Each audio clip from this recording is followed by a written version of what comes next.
संभाजी महाराज यांना मारल्यानंतर जे घडलं ते कोणीच का सांगत नाही।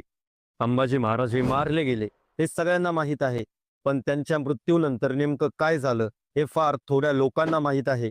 कारण हे सत्य सांगायला धैर्य लागतं आणि ते कुणी सांगत नाही। छत्रपती संभाजी महाराजांचा मृत्यू सामान्य नव्हता, तो एक संदेश होता। राजा मारला नाही, भय पसरवलं। म्हणूनच मृत्यूनंतर औरंगजेबाने हुकूम दिला, या शरीरावर कुणीही अंत्यसंस्कार करायचे नाहीत। जो करेल त्याचा तो शेवट। ती रात्र सगळे घरात लपले। त्या रात्री वरू परिसरात दारं बंद होती।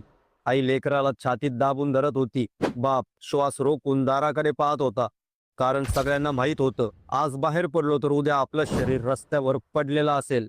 संभाजी महाराज फक्त मारले गेले नाहीत, त्यांचं शरीर तुकड्या तुकड्यात टाकलं गेलं।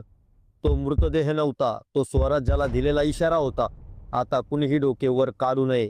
आणि तेव्हाच पुढे आले गोविंद महार। गोविंद महार हे घाबरले नव्हते, ते शूर होते, राजावर प्रेम करणारे होते।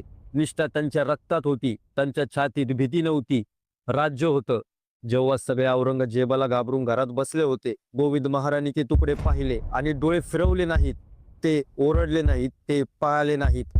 कारण राजावर प्रेम करणारा माणूस कधीही भ्याड नसतो। रात्रीच्या अंधारात गोविंद महार यांनी संभाजी महाराजांचे तुकडे गोळा केले, त्या तुकड्यांना पूर्णपणे शिवलं आणि त्यानंतर त्यांनी संभाजी महाराजांचे अंत्यसंस्कार केले। ही माहिती असतानाही की पकडला गेलो तर माझाही शेवट असाच होईल। आज वडू बुद्रुक येथे संभाजी महाराजांची समाधी आहे आणि फार कमी लोकांना माहीत असलेलं सत्य, गोविंद महाराजांची समाधी संभाजी महाराजांच्या शेजारीच आहे। जणू इतिहासाने ठरवलं, राजा ज्याने दिला आणि राजा ज्याने जपला ते दोघेही शेजारीच असतील। हा इतिहास शाळेत शिकवला जात नाही, कारण तो सांगायला धैर्य लागतं आणि जो इतिहास जपतो तोच खरं राज्य घडवतो। मित्रांनो, आज प्रश्न उरतो, हा इतिहास आजही लपवला जातो कारण हा इतिहास काही लोकांना पचत नाही।